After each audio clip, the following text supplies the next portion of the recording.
Me friends and ఫ్యామిలీతో సరదాగా బయటకు వెళ్ళటానికి కారు లేదా అయితే వెంటనే ఈ నెంబర్కి కాల్ చేయండి.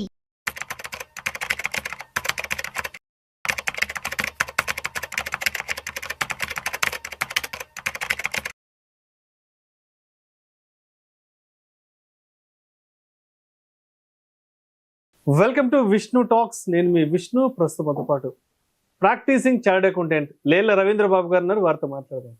సార్ రవీంద్ర గారు నమస్తే సార్. నమస్తే అండి విష్ణు గారు. సో అయితే ఇప్పుడు మనకి ఫిబ్రవరి 1న బడ్జెట్లో ట్యాక్స్కి సంబంధించిన డిస్కషన్ రాబోతుంది. ఆ రోజున ట్యాక్సేషన్కి సంబంధించిన మార్పులు చేర్పులు అనౌన్స్మెంట్ జరగబోతుంది. అదేవిధంగా 31 మార్చికి ఫైనాన్షియల్ ఎండింగ్ అయిపోతుంది. కాబట్టి మరి ఈ సంవత్సరం ఈ 2025 సంవత్సరం నుంచి కొత్తగా ఇన్కమ్ ట్యాక్స్ రిటర్న్స్ ఫైల్ చేయాలి అనుకునే వాళ్ళకి, సో కొత్తగా చేయాలనుకున్న వాళ్ళకి మీరు ఇచ్చే సజెషన్స్ ఏంటి? అసలు ఇప్పటి నుంచి ఏ విధంగా ప్రిపేర్డ్గా ఉండాలంటారు?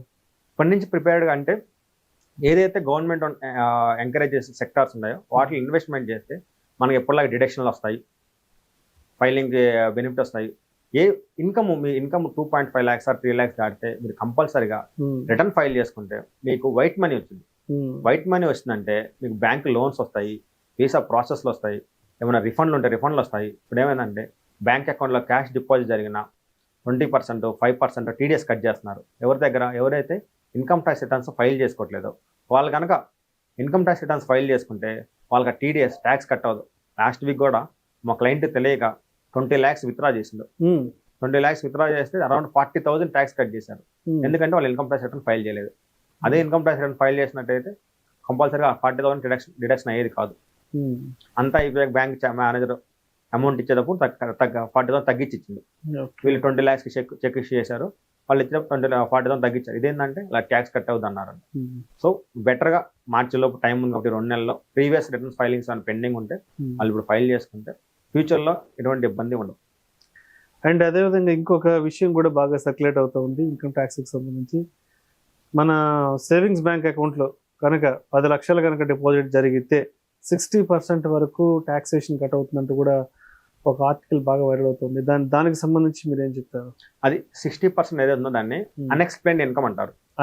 Unexplained income. Okay, unexplained income. So మన సేవింగ్స్ అకౌంట్లో 10 లక్షల కన్నా ఎక్కువ డిపాజిట్ అయినా క్యాష్ డిపాజిట్ అంటే ఎక్కడి నుంచో నీ క్యాష్ ప్రొక్యూర్ అయింది, ఆ ప్రొక్యూర్ అయిన క్యాష్ వచ్చింది అకౌంట్లో క్యాష్ డిపాజిట్ చేస్తున్నావు. సో ఎలా ఉండదంటే గవర్నమెంట్ డైరెక్ట్గా 60% వేయదు. ఫస్ట్ ఏం చేసిందంటే ఈ పీపుల్కి ఇన్ఫర్మేషన్ పాస్ ఆన్ చేస్తుంది. ఇలాగా నీ పాన్కి హై వాల్యూ ట్రాన్సాక్షన్స్ ఎఫెక్ట్ అయి ఉన్నాయి, హై వాల్యూ ట్రాన్సాక్షన్స్ రిఫ్లెక్ట్ అవుతున్నాయి. నువ్వు ఈ ట్రాన్సాక్షన్ యొక్క ఎక్స్ప్లెనేషన్ ఇవ్వమంటుంది. ఈ 10 lakhs డిపాజిట్ చేసావు, నీకు ఈ డబ్బులు ఎక్కడి నుంచి వచ్చాయి, దీని కరెస్పాండింగ్ ఎక్స్ప్లెనేషన్ ఇవ్వమని ఒక 3 సార్లు నోటీసులు పంపించింది. ఓకే, 3 రిమైండర్లు వేసింది. నాట్ ఓన్లీ సేవింగ్స్ అకౌంట్లో cash deposits, even fixed deposits ఏమైనా చేసినా, ఏదైనా ప్రాపర్టీ కొన్నా, ఇలాగ ఏమైనా high value transactions government notify చేస్తే వాటి గురించి గవర్నమెంట్ ఫస్ట్ ఎక్స్ప్లెనేషన్ అనేది.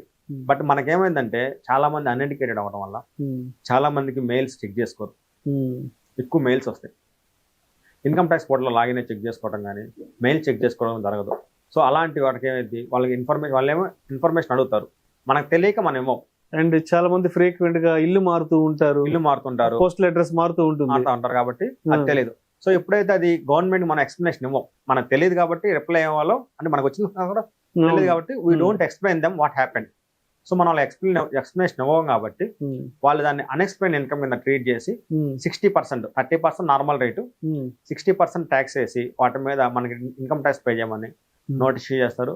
ఇన్కమ్ 60% ట్యాక్స్ వచ్చింది, మళ్ళీ ఇంట్రెస్ట్ వచ్చింది, మళ్ళీ పెనాల్టీ వచ్చింది. ఆల్మోస్ట్ 100 రూపీస్కి 100 కన్నా ఎక్కువ రూపీస్ ట్యాక్స్ కట్టాల్సి వస్తుంది. అంటే డిపెండింగ్ అపాన్ ద పీరియడ్, ఒక 4 years లేట్ అయితే 4 yearsకి ఇంట్రెస్ట్, 6 years లేట్ అయితే. So most of the places 100 rupees income ఉంటే ఆల్మోస్ట్ 100 రూపీస్ ట్యాక్స్ వచ్చేస్తుంది. అంటే మీరు అకౌంట్లో 10 lakhs డిపాజిట్ చేశారంటే 10 lakhs ట్యాక్స్ కట్టడం రెడీ అవ్వాలి. సో మీరు దాన్ని ప్రాపర్గా ప్లాన్ చేసుకొని ఎప్పుడైతే మీకు ఏమైనా డబ్బులు వచ్చినాయి అంటే ఎలా వచ్చినాయి, అది మీరు గవర్నమెంట్కి ఇన్ఫర్మేషన్ పాస్ చేసి కమ్యూనికేషన్ వచ్చిన వాటి రిప్లై ఇచ్చారంటే ఇంత దూరం అది వెళ్ళదు. సో రవీంద్ర గారు, ఇప్పుడు ఇన్కమ్ ట్యాక్స్ డిపార్ట్మెంట్ నుంచి ఒకటి కంటే ఎక్కువ సార్లు, ఒక 2-3 సార్లు నోటీస్ వచ్చినా కూడా, అంటే ఇందాక మీరు చెప్పినట్టు మనం మెయిల్ చెక్ చేసుకోలేకపోవడమో, లేదంటే దానికి సంబంధించిన నోటీసులు మన ఇంటికి అంటే మనకు అందకపోవడమో, ఇటువంటి రీజన్స్ వల్ల మనము సరైన సమయంలో రెస్పాండ్ కాకపోతే మరి ఇన్కమ్ ట్యాక్స్ డిపార్ట్మెంట్ నుంచి ఎటువంటి సివియర్ యాక్షన్ ఉంటుంది అండ్ ఫర్దర్గా ఎటువంటి పరిణామాలు మనం ఎదుర్కోవాల్సి ఉంటుంది? సో ఎలా ఉండదంటే ఎప్పుడైతే మన ఇన్ఫర్మేషన్ ఇవ్వలేక ఇది లేకపోతే ఇన్కమ్ ట్యాక్స్ డిపార్ట్మెంట్కి వేరే ఆప్షన్ ఉండదు. సో వాళ్ళు ఏం చేస్తారంటే వాళ్ళకున్న ఇన్ఫర్మేషన్తో, అవైలబుల్ ఇన్ఫర్మేషన్తో ఎక్స్పార్టీ ఆర్డర్ అంటారు. అంటే అవతల వాళ్ళు ఇచ్చిన ఇన్ఫర్మేషన్ ఏమీ లేదు కాబట్టి మన దగ్గర ఉన్న ఇన్ఫర్మేషన్తో ex parte order or best judgement assessment అంటారు. అంటే మన దగ్గర ఉన్న ఇన్ఫర్మేషన్తో బెస్ట్గా జడ్జి చేసి అసెస్ చేస్తాం, ఇంత ట్యాక్స్ కట్టాలి అని చెప్పేసి. సో వీళ్ళే వచ్చిన ఇన్కమ్ మీద ఇంత ట్యాక్స్ కట్టాలని ఆర్డర్ పాస్ చేస్తారు. ఫస్ట్ ఏమో డిపాజిట్ అవ్వగానే మీరు ఇన్ఫర్మేషన్ ఇవ్వండి అని అడుగుతారు. వాళ్ళు ఇన్ఫర్మేషన్ ఇవ్వకపోతే వీళ్ళ దగ్గర ఉన్న ఇన్ఫర్మేషన్తో అసెస్మెంట్ కంప్లీట్ చేసి మీరు ఇంత ట్యాక్స్ కట్టాలి అని చెప్పేసి అసెస్మెంట్ ఆర్డర్ పాస్ చేస్తారు. అసెస్మెంట్ ఆర్డర్ పాస్ చేశాక అప్పుడు క్లయింట్ మళ్ళీ ఇన్ఫర్మేషన్ ఇస్తారు, ఏమని ఇలాగా ట్యాక్స్ కట్టండి. బట్ మీకు తెలియదు ఏంటంటే కొంతమంది అప్పుడు కూడా రెస్పాండ్ అవ్వరు. ట్యాక్స్ కట్టమని ఇన్ఫర్మేషన్ ఇన్కమ్ ట్యాక్స్ అడిగిందని కూడా తెలియదు. నెక్స్ట్ ఏం చేస్తారు, వాళ్ళు కొన్నాళ్ళు వెయిట్ చేసిన తర్వాత బ్యాంక్ అకౌంట్ ఫ్రీజ్ చేస్తారు. అప్పుడు బ్యాంక్ అకౌంట్స్ ఫ్రీజ్ అవుతాయి. రైట్. బ్యాంక్ మేనేజర్ క్లయింట్కి, కస్టమర్కి ఇలా ఫోన్ చేస్తారు, ఇలా మీ అకౌంట్ ఫ్రీజ్ అయిందండి. సో ఆ పాన్ కార్డ్తో లింక్ ఎన్నైతే బ్యాంక్ అకౌంట్స్ ఉంటాయో అన్ని బ్యాంక్ అకౌంట్స్ వాళ్ళు ఫ్రీజ్ చేసేస్తారు. ఓకే. ఆ ఫ్రీజ్ చేసినప్పుడు బ్యాంక్ మేనేజర్ ఇన్ఫర్మేషన్ ట్రాన్సాక్షన్ అరవ కాబట్టి వాళ్ళు తెలిసిపోయింది ఎందుకు ఫ్రీజ్ చేశారు. ఫ్రీజ్ చేయమన్నప్పుడు వాళ్ళు తెలిసింది ఇలా ఇన్కమ్ ట్యాక్స్ డిపార్ట్మెంట్ వాళ్ళు ఆర్డర్లు ఇచ్చారు, మీ బ్యాంక్ అకౌంట్స్ ఫ్రీజ్ చేయమన్నారు, సో మీకు ఇంత డిమాండ్ ఉంది. సో మళ్ళీ మన ఇన్కమ్ ట్యాక్స్ డిపార్ట్మెంట్ అప్రోచ్ అయినా లేదా మన ఇన్కమ్ ట్యాక్స్ అకౌంట్లో లాగిన్ అయి చెక్ చేసినా ఈ ఆర్డర్స్, నోటీసులు అన్నీ కనిపిస్తాయి.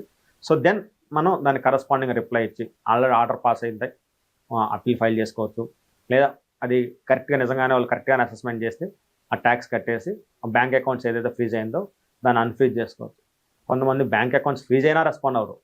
అలాంటప్పుడు వాళ్ళ పేరు మీద వేరే అసెట్స్ ఉంటే వాటిని కూడా అటాచ్ చేస్తారు.